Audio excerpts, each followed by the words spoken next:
Almost anything worthwhile that has happened in journalism has come from dissidents. Almost anything worthwhile. There are very few great establishment journalists. Conventional journalism is about the service of power. A lot of what we call journalism is really stenography to the powerful.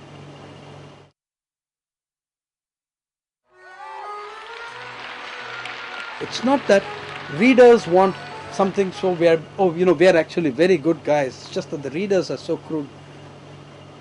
That could be an argument that the Medellin cartel could make. It could be an argument that any drug peddler could make. I'm a decent guy. It's these assholes on the street who want the stuff. Right? What do?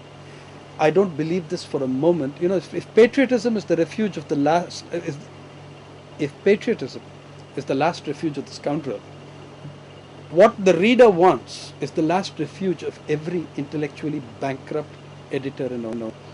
When you know damn well that none of this is happening for the reader or for the viewer, it's happening for the corporates that own these places.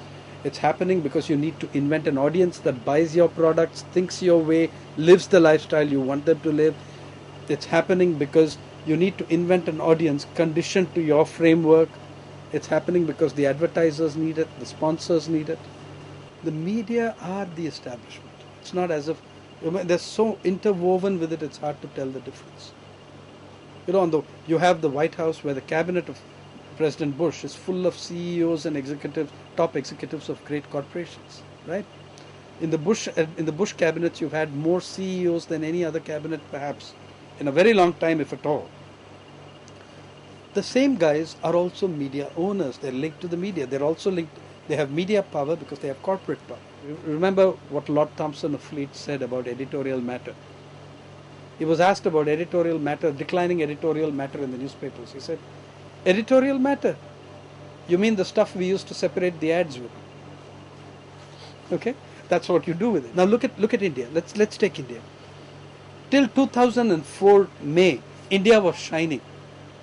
The press refused to take note of the farmers' suicides. It refused to take note of agrarian distress. It kept shouting, India shining, India shining, India shining. And then India stopped shining. 600 million voters went out and showed the world what electoral democracy was. They rejected the media, they rejected the pundits, they rejected the opinion polls, exit polls, entry polls. They just dumped the whole thing and changed the government.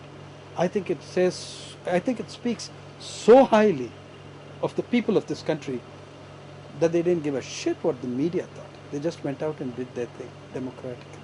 For the media leaders, the lives of ordinary people make no sense in their economic calculations and rationale.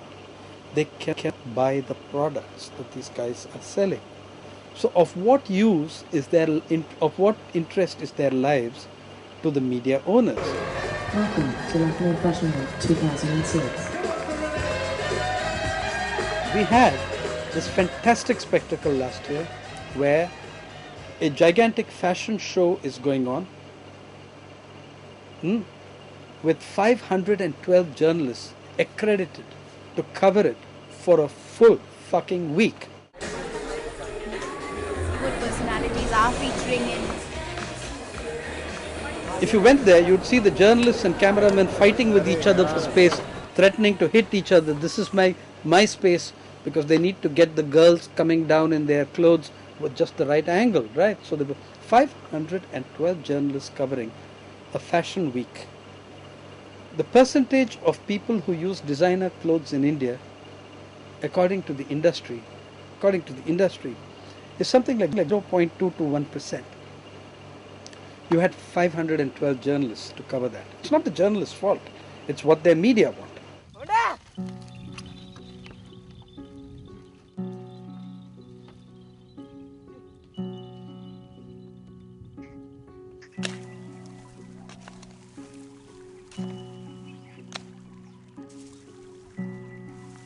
In the area that Nagpur is the main city, Vidarbha, more than 5,000 farmers have committed suicide in the last 6 years.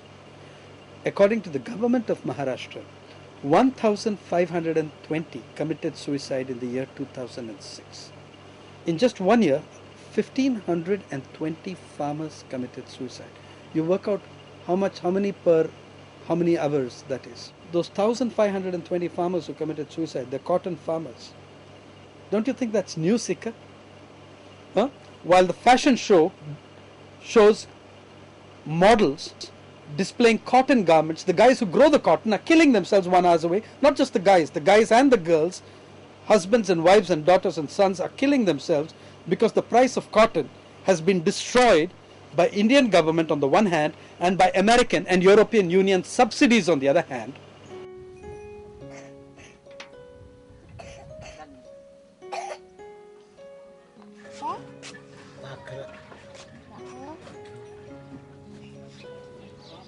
You do not have a single correspondent in the national press whose full-time job it is to cover poverty.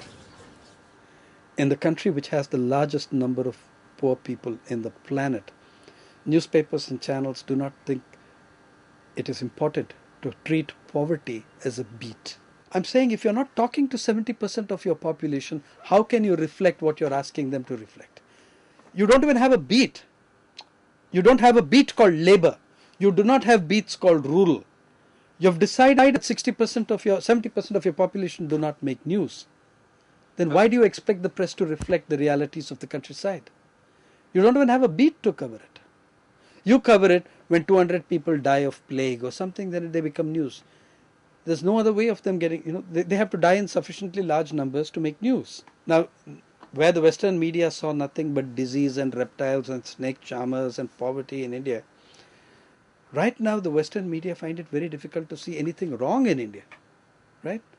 It's the emerging IT superpower, it's the software superpower, the fourth largest cyber nation in the world, as one newspaper wrote. I find that strange. I mean, we'd be the fourth largest anything in the world. Yeah? We can't help it. But anyway, so this is what you can call the Tom Friedman view of, the world. The Tom Friedman brand of journalism. Gee, ain't it wonderful? Look at what's happening in India, right? So this is the Tom Friedman school of journalism, this Friedman school of thought. So where once nothing nice, when nothing decent, nothing noble, nothing good could ever be seen in this country, now it's very difficult to see anything negative in it because it's doing as it's told. It's doing what it's been asked to do, which is to increasingly hand over control over its decision making, which is increasingly done in the bank, the fund, the WTO. It is to increasingly open up its markets to penetration by multinational corporations, mostly from the Western world. When it's doing all these things, how can you then say that it's doing something wrong? So that's where the Friedman school of journalism draws its philosophy from. Don't confuse freedom of the press with freedom of the purse. Okay? My freedom of expression is not guaranteed by corporate media. It's guaranteed by the political process, it's guaranteed by the constitution of this country, it's guaranteed by ordinary people who enforce and assert their rights. Okay? How I would that the media played that role. I want them to. I'm part of the media because I believe I have a vision of a media that plays such a role. Do they play such a role? Yes. Sometimes. Increasingly rare and ever more reluctantly. There will always be glorious exceptions. There will always be spaces even within the worst newspaper. I believe that in the worst of newspaper, you still get the chance occasionally. In the worst publication, you will still get the chance occasionally to do what is the minimum job of decent journalism, which is to signal the weaknesses in society.